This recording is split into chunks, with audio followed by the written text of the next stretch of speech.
بالله من الشيطان الرجيم. بسم الله الرحمن الرحيم. الحمد لله رب العالمين، والصلاة والسلام على أشرف الخلائق أجمعين، سيدنا وسيد الأولين والآخرين، حبيبنا وحبيب إله العالمين، إمام المرسلين وخاتم النبيين، أبي القاسم المصطفى محمد. اللهم صل على محمد وعلى محمد وعلى أهل بيته الطيبين الطاهرين الهداة المهديين المعصومين المظلومين، واللعنة الدائمة على أعداء الحق.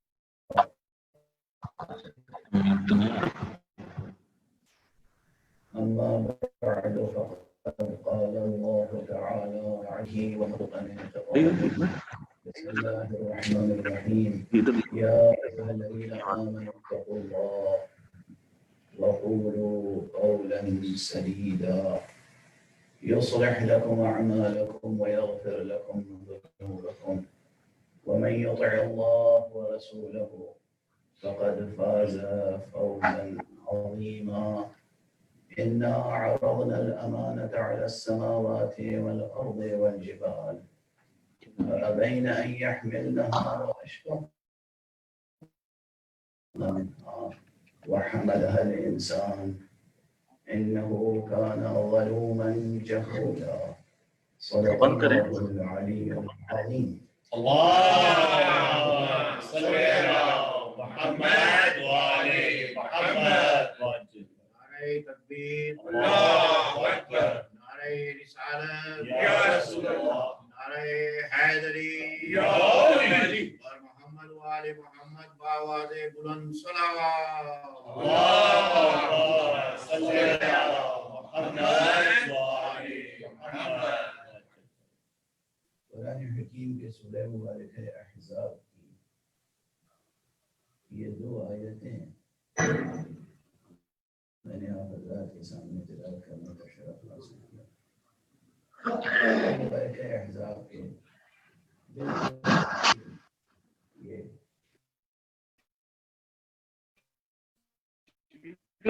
مائک آف کر میں نے عرض کیا تھا کہ پورے قرآن مجید میں جو نصاب عمل ہے، جو پیغام عمل ہے، عملی بات، وہ تو بہت زیادہ. قرآن مجید نے انسانی زندگی کے کسی شعبے کو بھی تشنہ سوال نہیں رہنے دیا. قرآن حکیم نے ظاہر اس سے استنطاق کے طریقے ہیں. استنطاق یعنی قرآن مجید سے گفتگو کے طریقے، قرآن مجید سے استدلال کے طریقے ہیں، قرآن مجید سے استنباط کے طریقے ہیں، قرآن مجید سے استحکام کے طریقے ہیں، قرآن مجید کے توسط سے استغنا کے طریقے ہیں. کہ کس طریقے سے ہم قرآن مجید کے ذریعے سے اپنی زندگی کو منور کریں اور دولت بیدار طاعت الہی سے مالا مال کریں. یہ اس کے طریقے ہیں، اس کے اسالیب ہیں، اس کے علوم ہیں، اس کے فنون ہیں. اسی لیے قرآن مجید سے متعلق علوم قرآن ایک عالم ہے. بعض حضرات ایسے مواقع پر کہہ دیتے ہیں کہ ایک دنیا ہے، مگر چونکہ لفظ دنیا میں دناعت ہے اس لیے میں عموماً خود پرہیز کرتا ہوں اور آج آپ سے بھی کہہ رہا ہوں کہ ایسے مواقع پر ایک دنیا نہ کہا کیجیے، ایک عالم کہا کیجیے. کیونکہ عالم جو ہے وسیلہ کسب علم ہوتا ہے اور دنیا تو علم کو ہمیشہ خواب میں ملاتی ہے. صلوات پڑھ دیجیے محمد اللهم صل على محمد وعلى بہرحال تو زندگی قرآن مجید کا حکم ضرور ہے کوئی، چاہے وہ ہم دریافت کر سکیں ہوں یا دریافت نہ کر سکیں، یہ ہمارے علم کی یا ہماری تعلیمی قد و کاوش کی کوتاہی کے نتیجے میں ہو سکتا ہے. یہ جتنی ریاضت کرنی تھی نہیں کر سکے، جتنی کوشش کرنی تھی نہیں کر سکے، جتنی قد و کاوش کرنی تھی نہیں کر سکے، جتنی کنجکاوی کرنی تھی نہیں کر سکے، جتنی پژوہش کاری کرنی تھی نہیں کر سکے، جتنی تحقیق کرنی تھی نہیں کر سکے. لیکن قرآن مجید میں وہ حکم موجود نہ ہو یہ ممکن نہیں.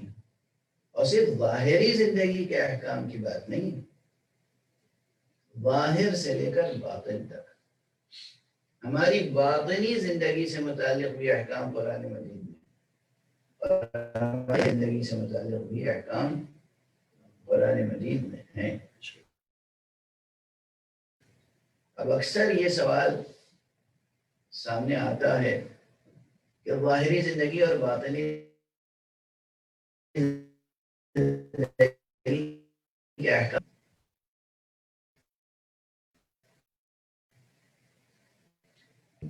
ایک یہ آپ کا جسم مبارک ہے آپ کے سامنے، اور ایک اس کے اندر پوشیدہ آپ کا نفس ہے، وہ بھی مبارک ہے، یہ جسم بھی مبارک ہے،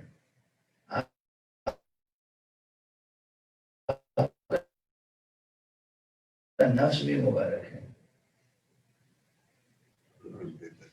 آپ نے تخلیق کیا ہے یہ جسم، آپ نے بنایا ہے اپنا نفس، یہ جسم بھی اسی نے بنایا ہے، یہ نفس بھی اسی نے بنایا ہے. اور یقین کیجئے جو کچھ بھی اس نے بنایا ہے وہ حسین ہے،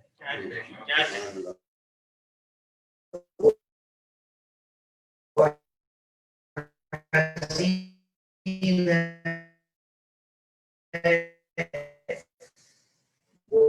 وہ پاک ہے، وہ پاکیزہ ہے، وہ طاہر ہے، وہ مطہر ہے.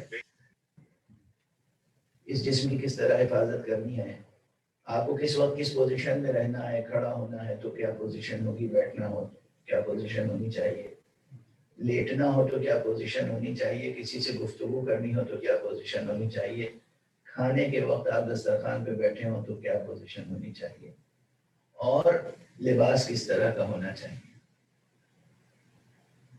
اور جسم کو کیا کثافتیں لاحق ہوتی ہیں اور ان کی نظافت کی کیا صورت ہے. یہ سب جو مسائل ہیں یہ جسم سے متعلق ہیں، لیکن اسی کے ساتھ ساتھ نفس اور ذہن سے متعلق بھی مسائل ہیں. جس طرح آپ اپنے جسم کو مینٹین کرتے ہیں، کسی کے سامنے بیٹھنا ہے، کوئی مہمان آیا ہے آپ کے گھر پہ، اب میں یہاں پر ایک معمولی سی تہذیبی ایک رسم یا ایک قدر تہذیبی کی طرف اشارہ کر دوں جس کے یہ ائمہ اہل بیت علیہم السلام نے اللہم صلی علی محمد وآل محمد کہ جب تمہارے گھر کوئی مہمان آئے تو اس کے سامنے بھی جب تم آؤ تو اپنے پورے لباس کے ساتھ آؤ. یہ اس کے احترام کا تقاضا ہے، جو آیا ہے تمہارے گھر اس کے احترام کا تقاضا یہ ہے کہ تم اپنے گھر میں ہو، مگر اس عذر کی بنا پر یا اس چیز کو نظر میں رکھتے ہوئے کہ ہم تو اپنے گھر میں بیٹھے ہوئے ہیں تو جیسے بیٹھے ہیں ویسے ہی ملیں گے، بے تکلفی کا تقاضا یہی ہے. تو معلوم ہے جس طرح کا بھی لباس پہنے ہوئے ہیں اسی لباس میں آپ مل رہے ہیں. اہل بیت نے تہذیب جو سکھائی تھا جو آنے والا تمہارے گھر آیا ہے تم اس کے سامنے ملاقات کے لیے جب جاؤ تو اپنا پورا لباس پہن کر جاؤ تاکہ وہ اپنی اہانت نہ سمجھے، یہ سمجھے کہ تم نے اس کی تعظیم و تکریم کی. تو یہ سکھایا گیا ہے. آپ جب کسی کے اس میں آپ کا بھی شرف ظاہر ہوتا ہے، آپ کی عزت نفس بھی محفوظ و محترم رہتی ہے، اور جو آنے والا ہے وہ بھی اپنے لیے افتخار اور اعزاز محسوس کرتا ہے. بہرحال اب یہ میں نے جو ذکر کیا اس لیے بھی کہ ذہن میں رہے تعلیمات حضرات محمد وآل محمد علیہ الصلوۃ والسلام میں سے اور ساتھ میں اسی سے جڑی ہوئی ایک بات اور عرض کر دوں کہ جو شخص آیا، اب یہاں یہ نہیں حضرت نے فرمایا معصوم نے کہ وہ آنے والا دوست ہے یا دشمن، دوست آئے تو تکلیف زیادہ کرو اور دشمن آئے تو تمہارے در پہ جو بھی آئے، تمہارے گھر پہ جو بھی آئے، دشمن بھی ہے تو اس کی تعظیم کرو، اکرام کرو، اکرموا الضیف، ہر مہمان کی تعظیم کرو، اعزاز، افتخار، عزت سے پیش آؤ۔ اور عموماً ہوتا بھی ہے یہ، اگر ہم فریضہ دینی سمجھ کے اخلاص کے ساتھ یہ نہ برتے ہیں تو منافقت میں برتتے ہیں، کام وہی کرتے ہیں، مگر اگر اخلاص ہو تو تاثیر بڑھ جاتی ہے، نفاق ہو تو اہتمام کا سارا جو جوہر ہے وہ ختم ہو جاتا ہے، تاثیر ضائع ہو جاتی ہے۔ تو بس بات آ ہی گئی وہاں تک کہ جب کوئی مہمان آپ کے گھر آیا تو ایک آپ کی وضع پتہ ہے جسمانی، آپ نے اپنا منہ دھو لیا، محاسن میں شانہ فرما لیا، یہ ہماری پرانی زبان ہے جسے کہتے ہیں داڑھی میں کنگھی کر لی، تو پرانی زبان یہ ہے کہ محاسن میں شانہ کر لیا۔ جو لوگ مرثیہ پڑھتے ہیں، آپ مثلا مرثیہ پڑھتے ہیں، میر انیس علیہ الرحمہ کے مرثیے، مرزا دبیر کے مرثیے، تو اس میں وہی زبان آتی ہے اور یہ ہماری تہذیبی زبان ہے۔ بہرحال تو آپ نے سر کے بال سنوار لیے، کاکلیں زلفیں سنوار لی، سر پہ ٹوپی رکھ لی، عمامہ رکھ لیا اور لباس اچھا پہن لیا اور آ کر بیٹھ گئے، لیکن نفس اور ذہن میں نفرت رہی، نفس حاضر نہیں رہا، ذہن حاضر نہیں رہا، تو ملاقات جو ہے وہ پرثمر نہیں ہوگی، ثمر مودت پیدا نہیں ہوگا۔ وہ جو ثمر مودت ہے، وہ جو محبت کا پھل ہے، وہ برابر نہیں ہوگا، وہ نہیں پیدا ہوگا اس شجر میں، وہ ملاقات ضائع ہو جائے گی، وہ ملاقات عقیم ہو جائے گی۔ تو جو جسم سے متعلق احکام ہیں، اسی کے ساتھ اگر ذہن اور نفس سے متعلق احکام پر بھی عمل ہوں، ظاہر و باطن سے ایک مرتبہ، یہ کل مطلب نہیں ہے، ایک مطلب ظاہری جسم سے متعلق یہ ہے کہ آپ نے وضو کر لیا، تزئین کر لی، آرائش کر لی، لباس اچھا پہن لیا اور آ کر بیٹھ گئے۔ باطنی احکام کیا ہیں؟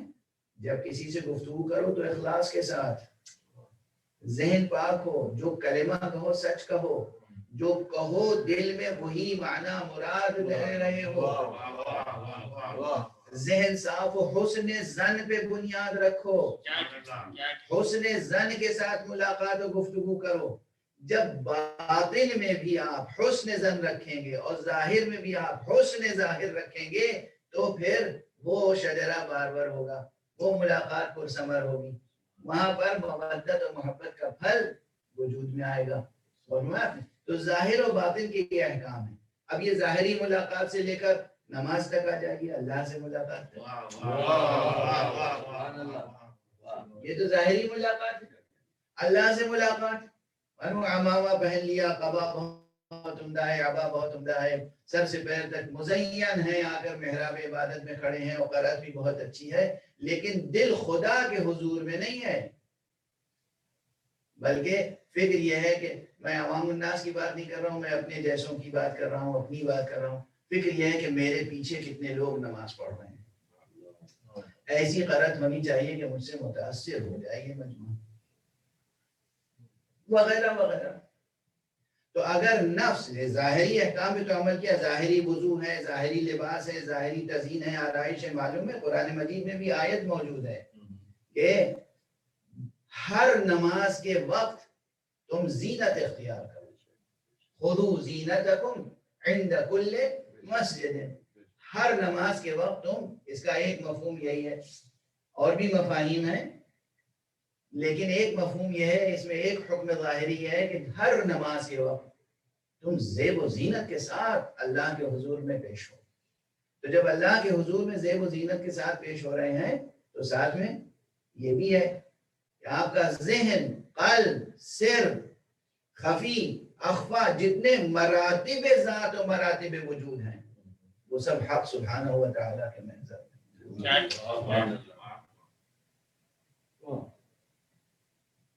اور اس اعتبار سے قرآن مجید میں باطن کے بھی احکام ہیں اور ظاہر کے بھی احکام ہیں. میں نے عرض کیا کہ قرآن مجید میں ہماری زندگی کے ظواہر سے متعلق بھی تمام احکام موجود ہیں, ایک ایک جزئی حکم, اور باطن سے متعلق, ذہن سے متعلق, قلب سے متعلق, نفس سے متعلق, کیفیات سے متعلق, محبتیں, نفرتیں, دوستیاں, عداوتیں, ہر امر سے متعلق احکام قرآن مجید میں موجود ہیں. تو کتنے احکام ہوں گے؟ یہ ہمارے فقہاء زحمتیں اٹھاتے ہیں, مجتہدین زحمتیں اٹھاتے ہیں, پوری زندگیاں صرف کر دیتے ہیں اجتہاد میں, تحقیق میں, کہ خدا کی اور معصوم کی امانت جو کہ تم آپ تک پہنچا سکیں. تو اس توضیح المسائل میں کتنے احکام ہیں, اس کے باوجود کتنے احکام نہیں ہیں. یقیناً جتنے احکام نہیں ہیں اور جتنے احکام ہیں ان میں نسبت جو ہے وہ قطرے اور سمندر کی نسبت ہے. کیونکہ زندگی بے قرار ہے اور یہ تو گنے چنے احکام ہیں.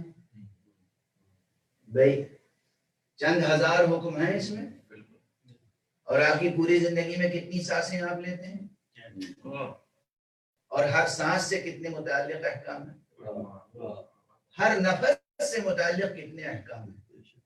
یہاں پر ٹھہر کر ایک جملہ عرض کر دوں, ایک صلوات پڑھیں محمد.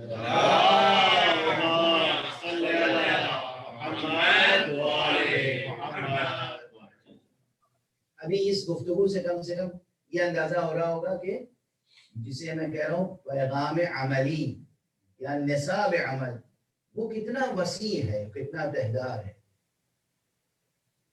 قرآن مجید کا موضوع توحید ہے, نظریہ توحید ہے, تھیوری توحید ہے, آئیڈیولوجیکل فاؤنڈیشن توحید ہے, اور اس کے بعد جو نظام ہے وہ ولایت ہے, اور ان دونوں کے درمیان جو ہے عمل, نصاب عمل, نظام عمل.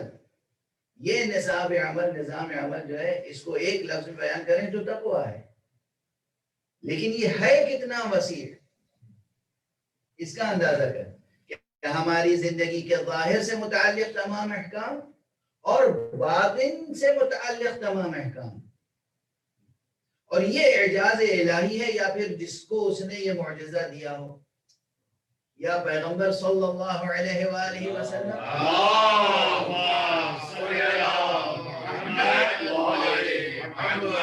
یا نفس رسول, جان رسول, جانشین رسول, وصی برحق, ولی مطلق, امام المتقین امیر المومنین علی بن ابی طالب علیہ السلام.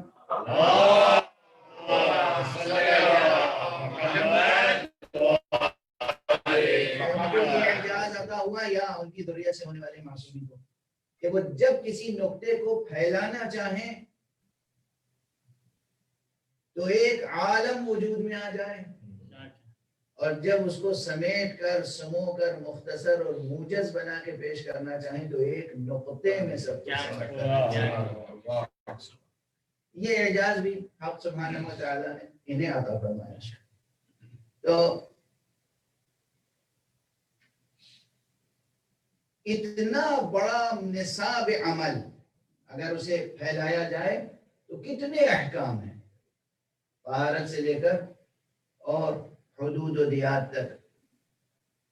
لیکن جب انہیں سمو کر, سمیٹ کر, موجز مختصر ایک لفظ میں ادا کرنا چاہیں تو وہ ہے لفظ تقویٰ. اب یہاں پر جو ارشادات پیغمبر اور ارشادات امیر المومنین علی بن ابی طالب علیہ السلام ہیں,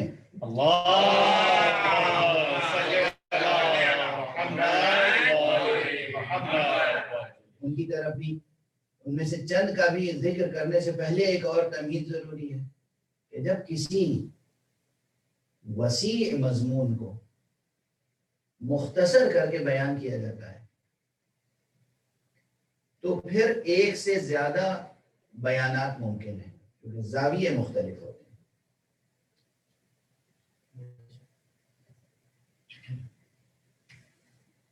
ایک ہیرے کا ٹکڑا لے لیں اور اسے باریک باریک ہر طرف سے تراشتے چلے جائیں اور پھر اسے سورج کی روشنی پہ رکھیں سامنے اور اس کو گھماتے رہیں. تو جب سورج کی روشنی اس کی کسی بھی سطح پر پڑے گی تو ایک نئی کرن اور نئی روشنی اور نیا رنگ اور نیا لون سامنے آئے گا. اور فرمائیں آپ تو جب کسی بہت پھیلے ہوئے مضمون کو آپ کسی مختصر جملے میں عرض کرنا چاہیں گے، بیان کرنا چاہیں گے، تو پھر ان جملوں کی کیفیت بھی مختلف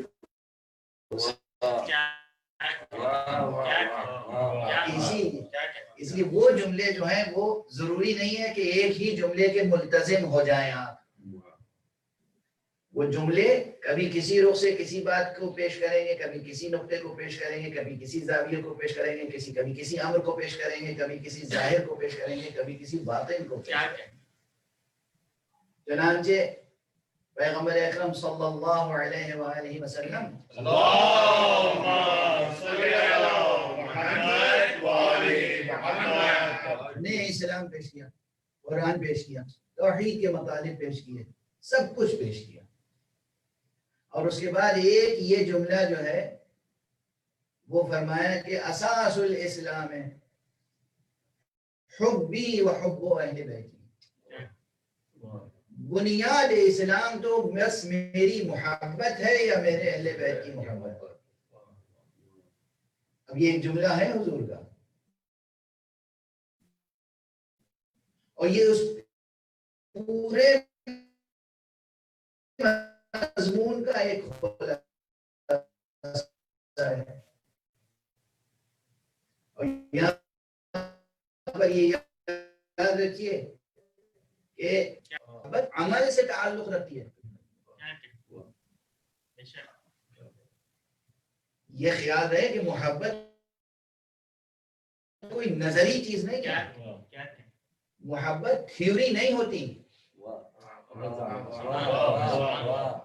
محبت تھیوری کا نام نہیں ہے، محبت اصلاً عمل کا نام ہے. جوہر عمل ہے محبت، ایک عملی جوہر ہے محبت.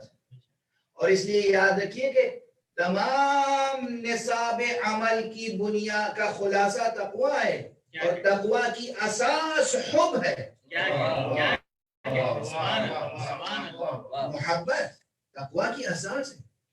اگر محبت غیر مصطفیٰ سے ہوئی تو تقوی وجود میں نہیں آ سکتا. اور اگر محبت محمد اور آل محمد کی ہے تو تقوی کبھی فنا نہیں ہوئی.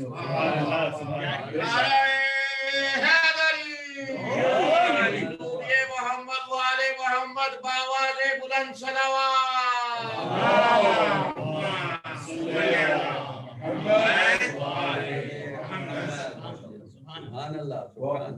اس شجر عمل کی بنیاد، شجر تقوی کی بنیاد محبت ہے. اور اسی لیے یہ عظیم حقیقت ہے، یہ عظیم حقیقت ہے کہ اجر رسالت دینے کے لیے جب سب لوگ آئے ہیں تو حضور علیہ السلام نے کیا فرمایا؟ اللہ سبحانہ و تعالیٰ کے حکم سے کہ قل لا اسألکم علیہ اجرا الا المودۃ فی القربى، کہہ دیجئے اے رسول کہ ہم اپنا اجر رسالت کچھ نہیں چاہتے مگر یہ کہ تم مودت اور محبت اختیار کرو میرے اہل بیت کی. یہ صرف یہ ایک واجب و فرض اس لیے عائد کیا محبت کا اور مودت کا تاکہ شجر تقوی کی بنیاد مضبوط ہو جائے. اس میں ان کی کوئی غرض و غایت نہیں ہے. اللہ بھی ان کا بے نیاز ہے اور وہ بھی اللہ کے بے نیاز بندے ہیں. وہ بھی اللہ کے بے نیاز بندے ہیں. کاش ملت اسلامیہ کو یہ نقطہ سمجھ میں آ جاتا اور ہم جو دعوے داران محبت ہیں وہ بھی یہ سمجھتے کہ یہ ایک عملی حقیقت ہے، ایک نظریہ نہیں ہے.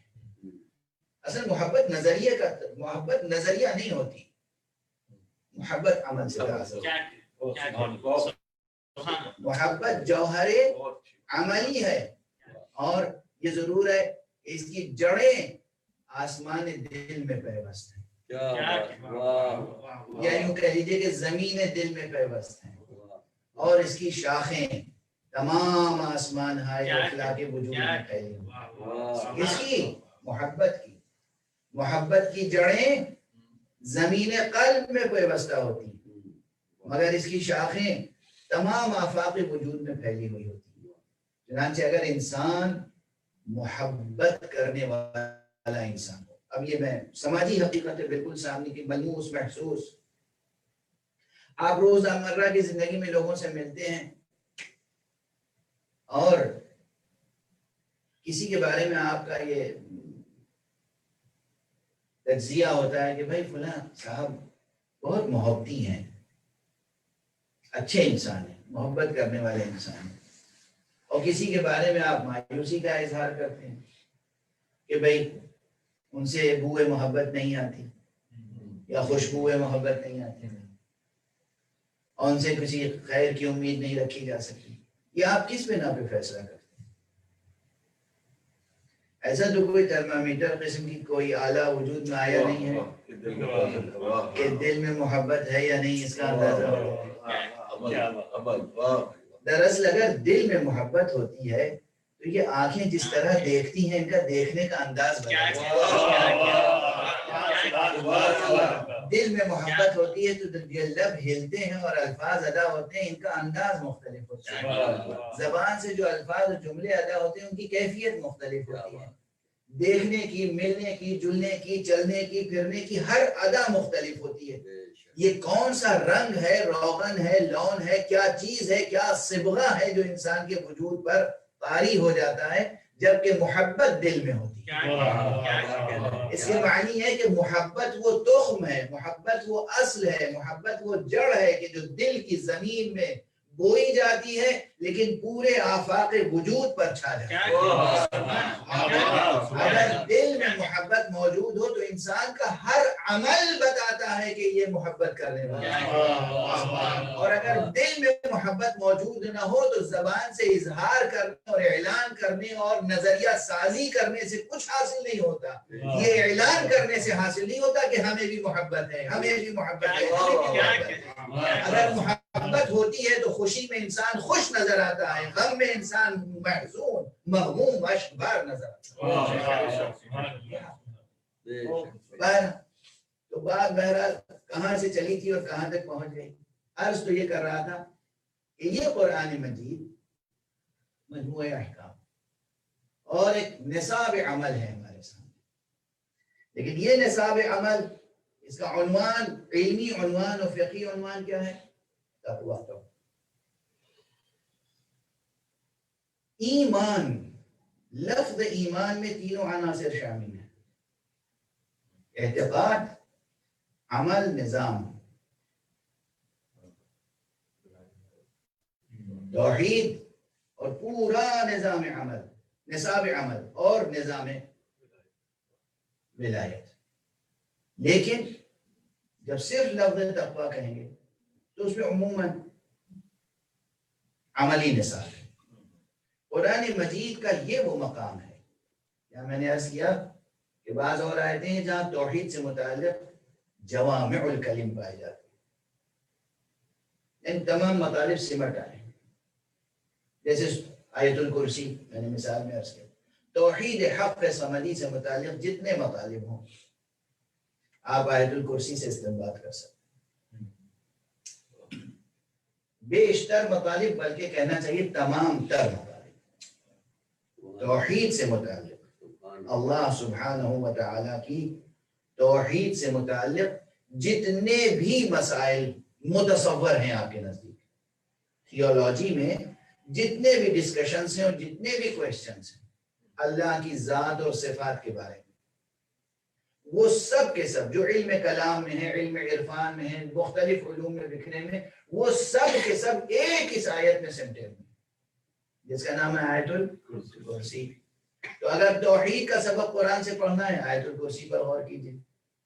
یا میں نے عرض کیا تھا کہ کچھ اور مطالب جو مزید تفصیل سے پڑھنے ہو، سورہ مبارک ہے حدید کی ابتدائی آیتیں، ابتدائی 6 آیتیں سورہ حدید کی، یا سورہ مبارک ہے نور کی آیت نور کی طرف میں نے اشارہ کیا، یا خود سورہ اخلاص، سورہ قل هو اللہ احد، یہ توحید سے متعلق مطالب ہے۔ ویسے قرآن مجید از اول تا آخر بسم اللہ سے لے کر والناس تک اس کا موضوع ایک ہی ہے، کل بھی موضوع توحید، اور کوئی موضوع نہیں ہے۔ بار بار میں عرض کر چکا ہوں، اور اس چیز کو ذہنوں میں راسخ کر لیں۔ لیکن عملی پیغام تقوی، یہ تقوی سے متعلق جہاں جوامع الکلم ہے، جہاں بات سمیٹ کر سمو کر ایک ساتھ کہی گئی ہے، ان میں سے ایک مقام یہ ہے۔ سورہ مبارکہ احزاب کی آخری آیت ارشاد الہی ہے، یا ایھا الذین آمنوا اتقوا اللہ، اے ایمان لانے والوں یا اے ایمان والوں، اللہ کا لحاظ کرو۔ اب یہ میں ترجمہ ہمیشہ کرتا ہوں، اللہ کا لحاظ کرو، دوسرے ترجمہ کرتے ہیں اللہ سے ڈرو، اور میں دست ادب جوڑ کے عرض کرتا ہوں اللہ، اب یہ چیز کا لفظ استعمال کر رہا ہوں، زبان کی مجبوری ہے، معاف فرمائیے گا، اللہ ڈرنے کی چیز نہیں ہے، اللہ محبت کا۔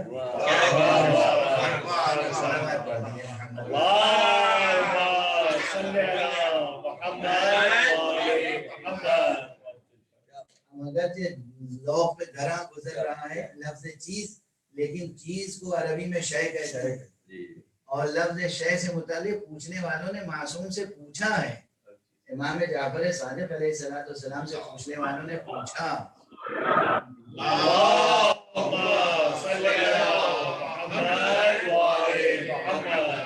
یہ بتائیے کہ کیا اللہ کو شے کہہ سکتے ہیں؟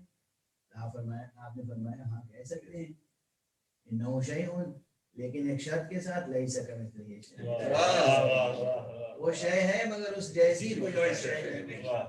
تو بہرحال یہ جواز تھا کہ میں نے اپنے اردو کے جملے میں چیز کا لفظ استعمال کیا، ورنہ یہ الفاظ جو ہے شایان شان رب نہیں ہے۔ بہرحال اللہ وہ نہیں ہے جس سے ڈرا جائے، اگرچہ اللہ ہی وہ ہے جس سے ڈرا جائے۔ اللہ کے علاوہ ہرگز کسی سے ڈریے گا نہیں، اللہ کے علاوہ کسی سے ڈرے اور مبتلا شرک ہوئے۔ توجہ رکھیے گا، اللہ کی ذات کے علاوہ کسی سے ڈرے تو مبتلا شرک ہو جائیں گے۔ تو اللہ ہی وہ ہے جس سے ڈرا جا سکتا ہے، لیکن حقیقت یہ ہے کہ اللہ وہ نہیں ہے جس سے ڈرا جائے۔ اللہ تو وہ ہے جس سے محبت کی جائے، جس سے عشق کیا جائے۔ کاش میری یہ دونوں فقرے جس میں ظاہری طور پر تناقض ہے لیکن حقیقت میں وحدت ہے سمجھ میں آ جائیں۔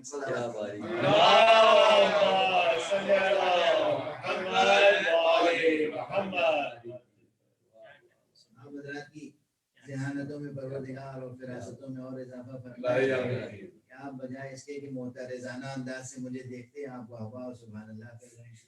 خاص طور سے ہمارے یہ سامع بزرگوار جو بہت دور سے تشریف لائے ہیں، کراچی سے یہاں تشریف لائے ہیں سماعت فرمانے کے لیے، اس وقت میں یہی عرض کر سکتا ہوں جناب اقبال شاہ صاحب پروردگار ان کو اور آپ تمام حضرات کو اپنے توفیقات سے سرفراز فرمائے۔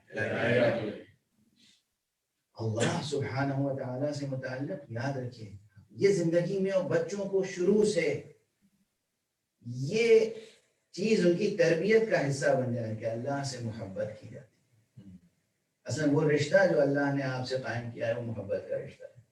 یہ بات بھی میں اس سے پہلے ایک آدھ بار عرض کر چکا ہوں، پھر یاد دہانی کرا دوں کہ اللہ نے مخلوقات کی اور اپنے درمیان خصوصیت کے ساتھ انسانوں اور اپنے درمیان جو رشتہ مستوار کیا ہے وہ رشتہ غلامی کا نہیں ہے۔ یہ دنیاوی تصور جو غلامی کا ہے یہ بہت منفی تصور ہے، اور وہ بندگی اور عبودیت عبادت کا جو تصور ہے وہ بہت بلند تصور ہے۔ اس میں اور اس میں زمین آسمان کا فرق ہے۔ اور اگر اس فرق کو، ہاں یہ جملہ میں نے آج سے پہلے نہیں کہا ہے تو آج ہدیے کے طور پر لے لیجیے، ایک صلوات پڑھ لیجیے۔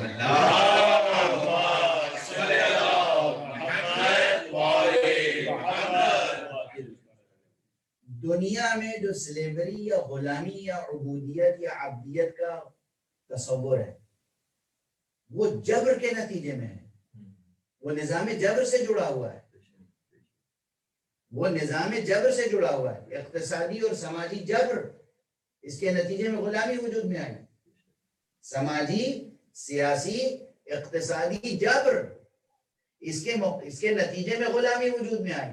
مگر نظام الہی میں، نظام دین میں جو عبادت اور عبودیت اور عبدیت کا تصور ہے وہ سیاسی سماجی اقتصادی جبر کے نتیجے میں نہیں ہے، بلکہ وہ لطف الہی، معرفت الہی اور طاعت الہی اور عشق الہی کے نتیجے میں، یہ جبر کے نتیجے میں ہے، وہ اختیار کے نتیجے میں ہے۔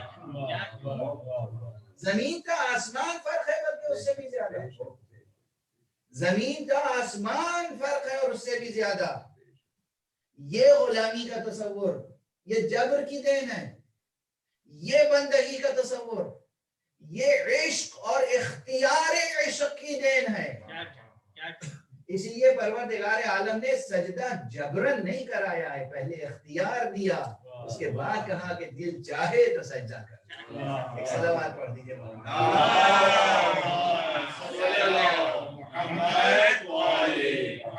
نعرہ تکبیر، نعرہ رسالت، نعرہ حیدری اور محمد وآل محمد بآواز بلند صلوات۔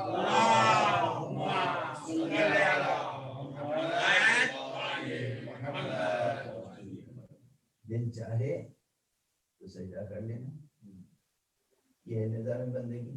بہرحال تو قرآن مجید میں ضرور وہ آیت موجود ہے کہ وَمَا خَلَقْتُ الْجِنَّ وَالْإِنسَ إِلَّا لِيَعْبُدُونَ، ہم نے جنوں کو اور انسانوں کو پیدا نہیں کیا مگر اس لیے کہ وہ عبادت کریں۔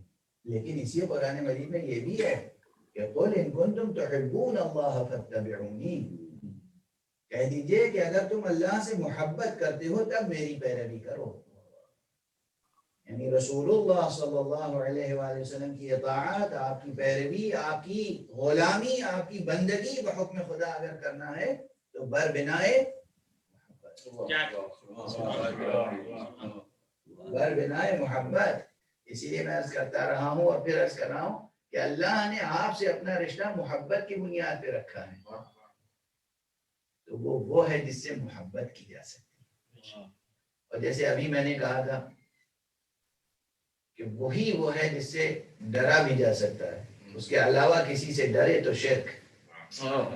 کیا بات، اسی طرح وہی وہ ہے جس سے محبت بھی کی جا سکتی ہے، اس کے علاوہ کسی سے محبت کی تو شرک۔ بڑی نازک منزل آ گئی ہے، میرا خیال ہے کہ میرے جو معترضین ہیں اور نکتچین وہ سب پریشان ہو رہے ہوں گے کہ آج یہ خطابت میں کیا کیا فرما رہے ہیں۔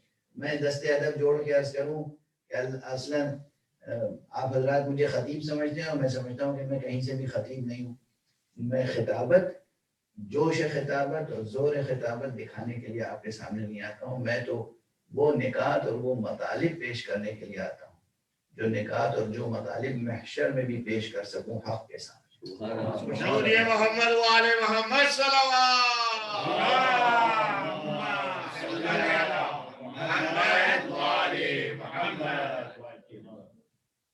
ایک مرتبہ کہیں میں نے عرض کر دیا تھا کہ آپ اپنے بیٹے کو اپنا بیٹا نہ سمجھا کریں، اپنا بیٹا سمجھیں گے تو شرک ہے، اللہ کی امانت سمجھیں گے تو توحید ہے۔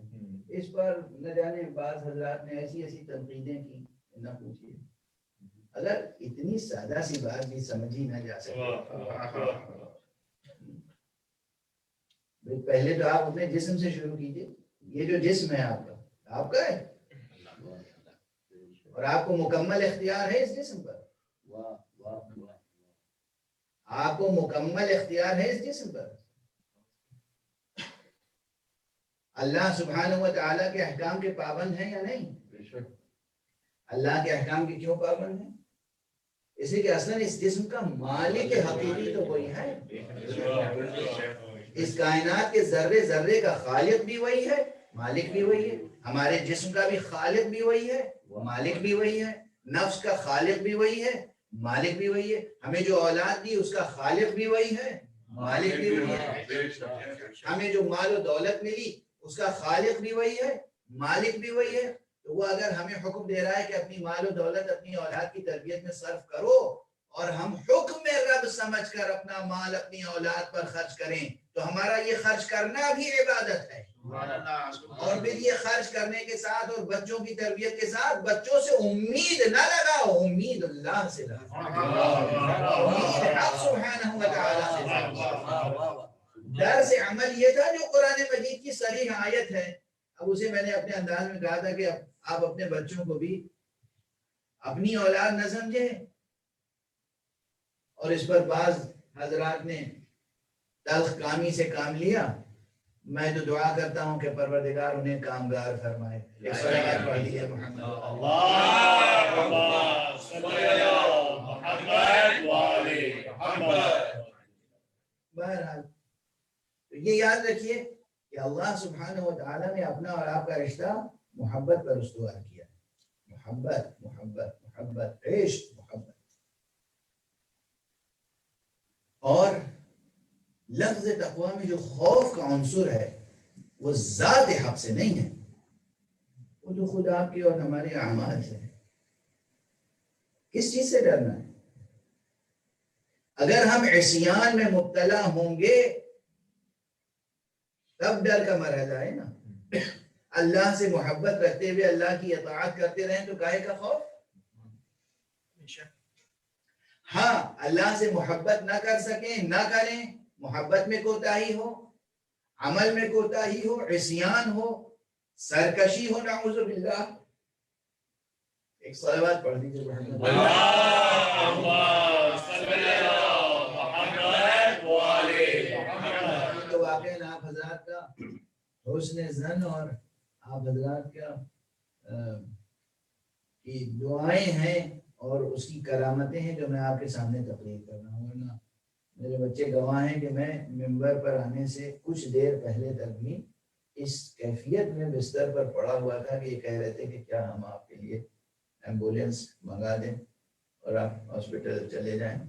اور پھر یہ بھی کہا کہ اچھا مجلس کسی صورت سے پڑھ لیجیے اور اس کے بعد آپ کو ایمبولینس منگا دی جائے گی. اب یہ ذکر مولا کا کرم ہے، یہ اس کی تاثیر ہے کہ میں تقریر کرتا جا رہا ہوں اور آپ حضرات بھی محسوس ہو رہے ہیں.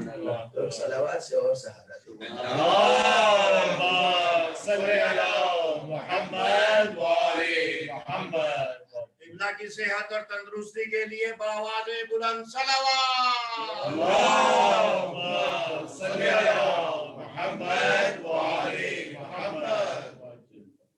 تو خلاصہ مطلب یہ ہے کہ لفظ تقوی میں جو کہ عنوان نصاب عمل قرآنی جو خوف کا مفہوم ہے وہ ہماری طرف سے ہمارے اعمال، اگر ہم زیاں کار ہیں، اگر ہم گناہ گار ہیں تو پھر خوف کا مقام ہے. اور اس پر بھی یاد رکھیے کہ اللہ سے صرف ڈر غالب نہ آ جائے، امید کی اتنا ڈر غالب نہ آ جائے کہ مایوس ہو جائے رحمت حق سے. خدا سے ڈرنا اگر ایمان کا تقاضا ہے تو خدا سے کی رحمت سے مایوس ہونا کفر ہے. اس لیے ہمیشہ محبت غالب رہے، مودت غالب رہے، امید غالب رہے، رجا غالب رہے. پروردگار کو کسی کو بھی سزا دینے میں کوئی زیادہ میں اپنے محاوروں میں کہوں کہ زیادہ دلچسپی نہیں. اللہ کسی کو سزا دینے کے لیے زیادہ بےتاب نہیں رہتا. یہ نکات ذہن میں رہے. اللہ کسی کو بھی بڑے سے بڑے طاغوت کو، سرکش کو، فرعون کو، حامات کو، نمرود کو، حابیل کو اور قابیل کو، کسی کو بھی، قابیل جو کہ قاتل تھا، کسی کو بھی سزا دینے میں اللہ کو کوئی عجلت نہیں ہے. کوئی عجلت نہیں. مہلت دیتا ہے، مہلت دیتا ہے، مہلت دیتا ہے. سزا دینے میں عجلت اسے ہوتی ہے جس کی قدرت محدود ہو،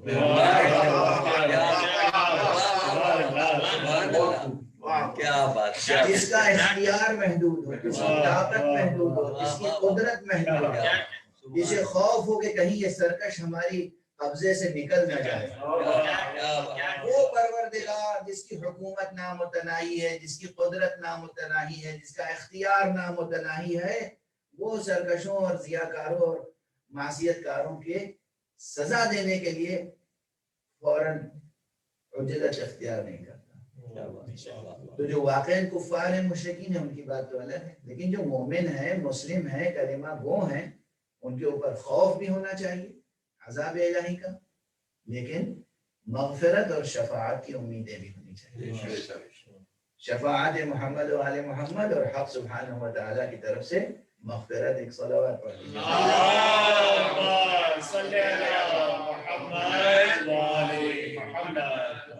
اس آیت کے ساتھ ساتھ آگے بڑھیں. ارشاد الہی کیا ہے اس میں کہ یا ایھا الذین آمنوا اتقوا اللہ وقولوا قولا سدیدا. اے ایمان والو، اے ایمان لانے والو، آپ جو چاہیں ترجمہ کر دیں، اے ایمان لانے والو یا اے ایمان والو، یا ایھا الذین آمنوا. اگرچہ اپنے اپنے مقام پر دونوں ترجموں میں فرق ہو. ایمان لانے والے بہت سے ہو سکتے ہیں، لیکن کچھ ایسے بھی ہو سکتے ہیں کہ جو ایمان والے ہیں، ایمان لانے والے.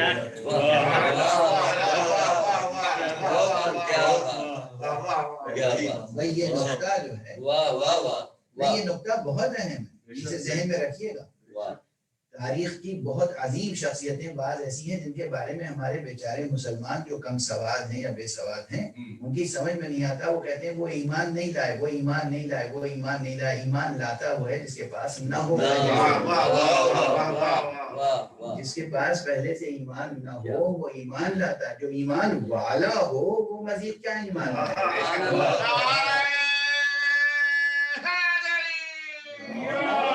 خوشنود امیر المومنین ابن ابو طالب علیہ السلام بآواز بلند صلوات.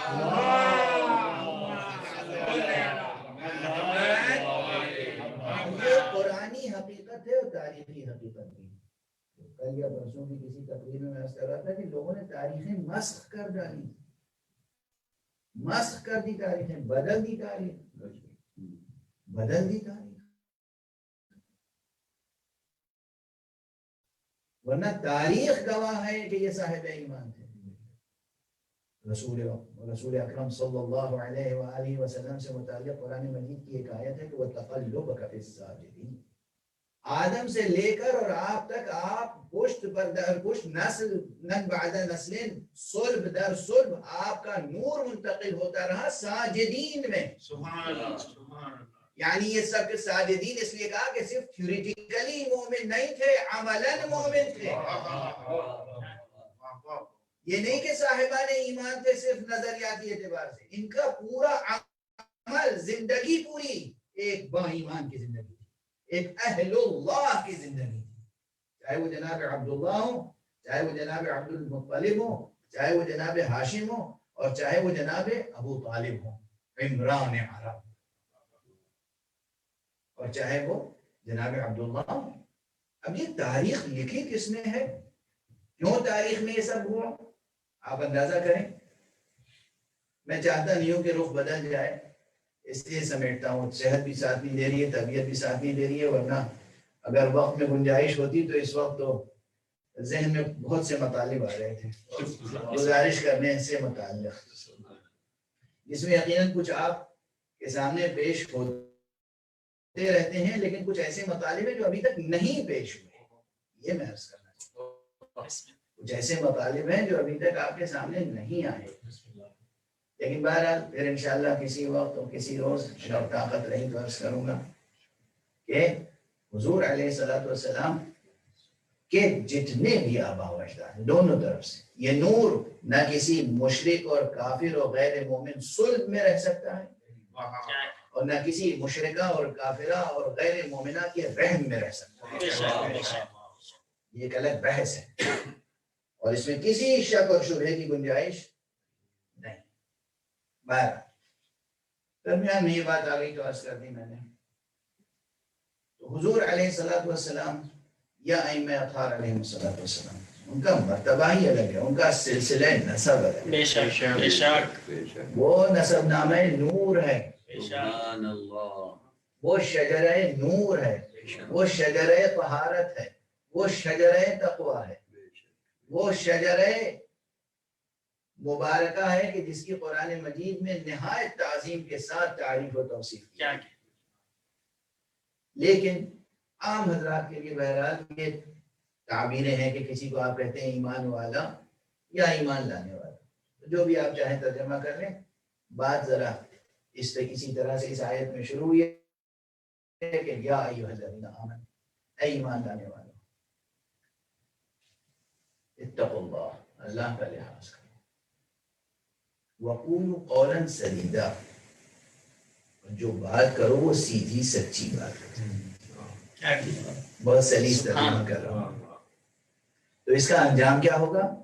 یصلح لکم اعمالکم، اللہ تمہارے کام بنا دے گا. کیا ویغفر لکم ذنوبکم، تمہاری خطا پوشی کرے گا. اعمال بنا دے گا، سبحان اور غلطیاں ہوئی ہیں تو انہیں چھپا دے گا. کیا واہ، واہ، سبحان فرمایا. واہ. اور اس کے بعد کیا کہا گیا؟ وَمَن يُطِعِ اللَّهَ وَرَسُولَهُ، اور جو اللہ کی اطاعت کرے اور اللہ کے رسول کی اطاعت کرے، فَقَدْ فَازَ فَوْزًا عَظِيمًا، تو سمجھو کہ اس نے بڑی کامیابی حاصل کی. کیا سبحان تمام زندگی کی کامیابی اور تمام نصاب عمل اصلاً سمٹ کے آ گیا اس بیان میں. اطاعت خدا، اطاعت رسول، تقوی، یہ سب الفاظ کلیدی الفاظ ہیں. اس کے بعد جب آیت آگے بڑھی تو اسی طاعت کے لیے ایک ایسا دلاویز لفظ استعمال ہوا ہے، ادبی، شعری، عرفانی، وجدانی، بلاغی، تمام روحیں سمٹ کے آ گئی ہیں اس میں. اس پورے نصاب عمل اور طاعت حق اور طاعت خدا اور طاعت رسول کے لیے لفظ استعمال کیا قرآن مجید نے امانت کا. اِنَّا عَرَضْنَا الْأَمَانَةَ، پہلے کیا کہا؟ وَمَن يُطِعِ اللَّهَ وَرَسُولَهُ فَقَدْ فَازَ فَوْزًا عَظِيمًا، جو اللہ کی اطاعت کرے اور رسول کی اطاعت کرے اس نے بڑی کامیابی پائی. اِنَّا عَرَضْنَا الْأَمَانَةَ، ہم نے یہ امانت. کون سی امانت؟ اب یہاں یہ ترجمہ نہ کیجیے گا ہم نے ایک امانت، ہم نے کوئی امانت. اِنَّا عَرَضْنَا الْأَمَانَةَ، ہم نے یہ امانت پیش کی آسمان کے سامنے، زمین کے سامنے، پہاڑوں کے سامنے، اور ان سب نے انکار کیا بار امانت اٹھانے سے. لرز گئے، کانپ گئے، ڈر گئے، خوف میں مبتلا ہو گئے. وَحَمَلَهَا الْإِنسَانُ، اور اسے انسان نے اٹھا لیا، اور یہ انسان تو بہت ہی نادان اور بہت ہی ستمگار ہے. یہ مقام قرآن مجید کا بے حد فکر انگیز ہے، بے حد فکر انگیز.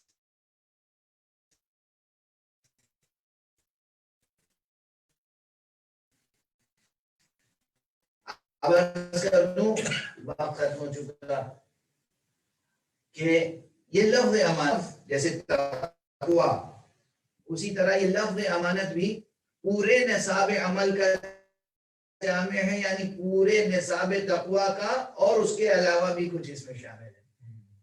اب یہ وضاحت آئے گی.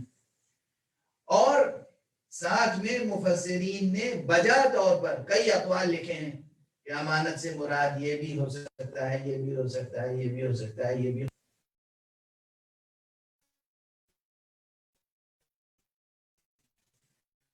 ایک قول اس امانت سے مراد ہے ہم نے ولایت کی، ولایت پیش کی، آسمانوں کے پیش کی، پہاڑوں کے سامنے انہوں نے پیش نہیں کیا. لرز گئے، کام گئے. گویا یہ تین چیزوں کا ذکر تو وہی ہے کہ جز کا ذکر کر کے کل مراد لینا، یعنی کائنات کی ہر شے کے سامنے ہم نے پیش کی ہے ولایت، یہ امانت. کسی نے یہ بار امانت نہیں اٹھایا مگر انسان نے. سبحان اللہ، سبحان اللہ. وقت گزرا جا رہا ہے، لیکن بس اب گریز بھی ہے کہ میں ایک شعر بھی یاد آ رہا ہے، حافظ شیرازی کا شعر ہے. حافظ نے اور دوسرے بہت سے شعراء نے لفظ امانت کو سامنے رکھ کر اور اس کے عرفانی اور دوسرے تمام مفاہیم کو سامنے رکھ کر جو داد سخن دی ہے، تو ایک مشہور شعر ہے حافظ کا کہ آسماں بار امانت نہ توانست کشید.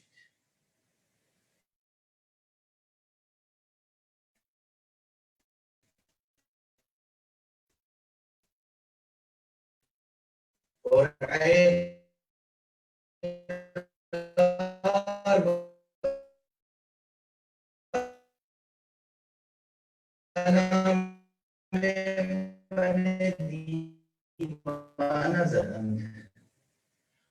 آسماں اس بار امانت کو نہ اٹھا سکا تو اس کا قرآن جو ہے مجھ جیسے دیوانے کے نام نکل آیا.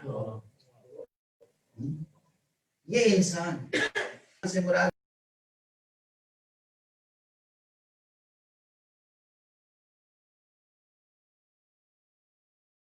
میں تھی اس عنوان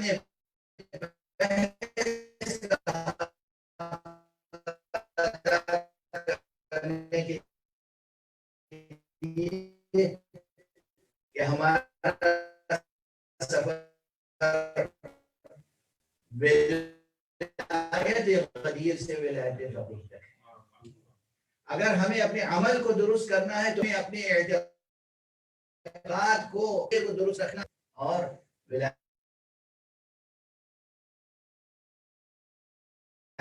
فقیر تک اور ولایت فقیر سے لے. یہ ہے سفر نقشہ سفر کا سامنے رہنا چاہیے. لیکن ہاں اس سفر میں مشکلیں آئیں گی، مصیبتیں آئیں گی.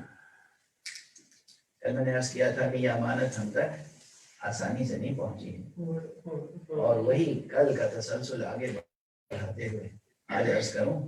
حالانکہ آج آپ منتظر ہیں، آپ آقا امام حسین علیہ السلام کی ایک 3 ساڑھے 3 سال کی بچی کا ماتم کرنے کے لیے منتظر ہیں.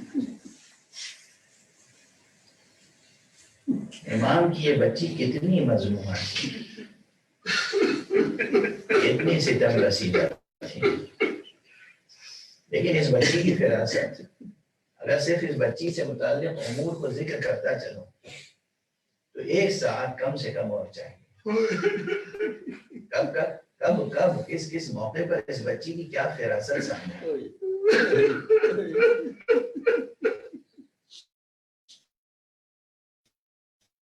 کس گھرانے کی بیٹی تھی، کس کی بیٹی. یہ جملہ میں نے آج محرم کو کہا تھا، آج پھر دوہرا دوں کہ بچوں کی فراست، بچوں کی ذہانت، بچوں کے اندر پوشیدہ اقدار 3 دن سے خیام حسینی میں العطش العطش کی آوازیں بلند تھی. 7ویں محرم سے بلند ہو گئی تھی آواز العطش العطش. 9 کو العطش العطش کی آواز، 10 کو العطش العطش کی آواز. ظہر عاشور تک بچے العطش العطش کرتے رہے اور سب بچے پیچھے ہوتے تھے، اور آقا حسین کی یہ بچی 4 سال کی بچی یہ آگے ہوتی تھی. یہ گویا بچوں کے لشکر کی علم بردار، اور ایک کا دامن تھام کے کہتی تھی. کبھی اکبر علیہ السلام کا دامن تھام کے کہتی تھی بھیا ہماری پیاس کا انتظام کرو، کچھ انتظام کرو. کبھی بابا کا دامن، کبھی چچا کا دامن. لیکن خدا کی قسم میری نگاہ سے کوئی روایت نہیں گزری کہ عباس کی شہادت کے بعد پھر اس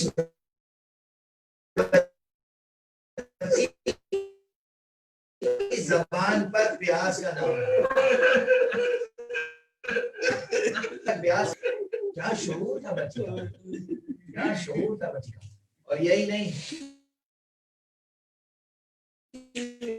ایک دوسرا منظر عرض کر بھی ساتھ چھوڑ دے. میں ایک منظر اور عرض کروں کہ آقا عباس کے بعد تو یہ خاموشی طاری ہو گئی. اب کوئی بھی ہو، کچھ بھی ہو، مگر اب اس بچی کے زبان پر العطش العطش کی صدا. اس کے بعد جب عصر عاشور کا وہ ہنگام آیا ہے کہ جب امام حسین کا گھوڑا آقا کے لہو سے اپنی پیشانی خیمگاہ کے دروازے پر آیا ہے گھوڑے کے آنے کی آواز محسوس کی، ڈاکوں کی آواز خیمے میں آئی اور بیویاں باہر آئیں۔ دیکھا باغیں کٹی ہوئی ہیں، زمین خالی ہے، خالی گھوڑا سامنے ہے اور اس کی پیشانی سے لہو ٹپک رہا ہے اور اس لہو کے قطرے سے بوئے حسین آ رہی ہے۔ تمام بیویوں نے اس گھوڑے کو اپنے حصار میں لیا، تمام بیویوں نے اس گھوڑے کو اپنے حصار میں لیا۔ واہ حسین واہ محمد، لیکن یہ حسین کی بچی، یہ ایک طرف تنہا خاموش کھڑی رہی، در خیمہ پر عمود خیمہ سے کو تھام کر کھڑی رہی، یہاں تک کہ بی بی زینب نے، جناب رباب نے، بیویوں نے اصرار کیا، بیٹی بابا قتل ہو گئے، بابا شہید ہو گئے، آجا بیٹی ماتم کر لے، گریہ کر لے۔ بیٹی ننھے ننھے قدموں سے آگے بڑھی، بڑے وقار کے ساتھ، بڑے سکون کے ساتھ، بڑے جلال کے ساتھ، اور جیسے یہ بیٹی آگے بڑھی، گھوڑے نے اپنی گردن جھکا لی، بیٹی نے اپنی گردن گھوڑے کی گردن میں ڈالی، اور اس کے بعد نہایت محبت سے پوچھا، میرے پاپا کے وفادار ناظر، مجھے اتنا بتا دے، ہر سقیا بھی ام قتلوہ عطشانا، ارے میرے بابا کو پانی پلایا گیا، پیاس بجھائی گئی، یا میرا بابا پیاسا قتل کر دیا۔ عزیزان گرامی، یہ بچی کی فراست، یہ بچی کا شعور ہے۔ یہ بچی کربلا سے کوفے سے شام تک ان اذیتوں کو سہتی ہوئی گئی، آج کسی روایت کی بنا پر، ایک روایت، بعض روایتوں میں 5 سفر، بعض روایتوں میں 7 سفر، بعض روایتوں میں 9 سفر، اور بعض روایتوں میں آپ جس مناسبت سے آج یہ تابوت اٹھانے کی کا اہتمام کر رہے ہیں، عزاداری کا اہتمام کر رہے ہیں، بہرحال یہ بچی قید خانہ شام میں ہے، زندان شام میں ہے۔ ایک رات اس نے خواب میں دیکھا بابا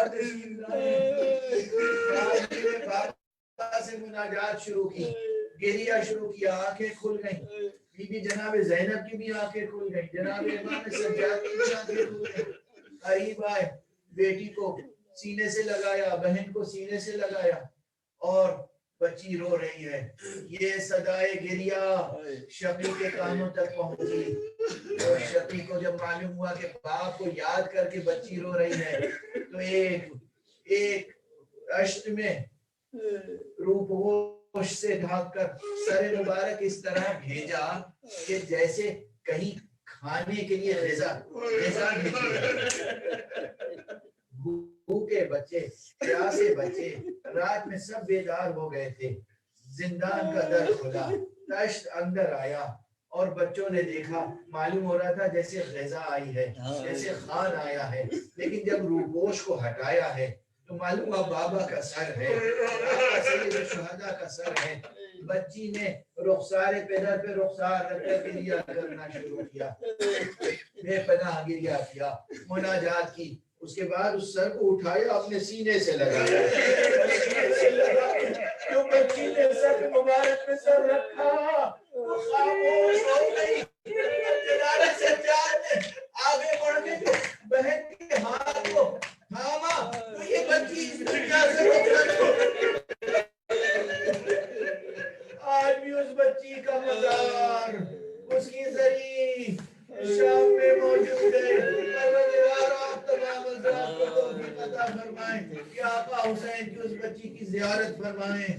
آقا حسین آپ کو سلام، آپ پر سلام، السلام علیک یا ابا عبداللہ، احسن اللہ لک العذاب، احسن اللہ لک العذاب۔ پروردگار ہماری اس ناچیز پروردگار جہاں جہاں بھی روح زمین پر یہ عبادت عزا ہو رہی ہے، ان مقامات کو اپنی خاص حفظ و امان میں رکھ۔ پروردگار جو حضرات یہاں اور مختلف مقامات پر اہتمام کر رہے ہیں اور انتظام کر رہے ہیں، ان کی توفیقات میں اضافہ فرمائے۔ معبود حضرت ولی عصر کو اتنے ظہور عطا فرمائے۔ ہمارے سروں پر ایسے علماء کا سایہ برقرار رکھ، مراجع کرام کا سایہ برقرار رکھ، خصوصیت کے ساتھ رہبر انقلاب اسلامی ولی فقیر آیت اللہ العظمی سید علی حسینی خامنئی کا سایہ ہمارے سروں پہ برقرار رکھے، اور ہمیں توفیق عطا فرما کہ ان کے پرچم کو کے نیچے حضرت ولی عصر فرزند زہرا وارث خون حسین کا استقبال کر سکیں اور ان کے قدموں پہ اپنی جان نثار کر سکیں، اور پروردگار ان کے ہاتھوں سے اپنی رحمت و رافت و عدالت کا پرچم دے۔ ماتم حسین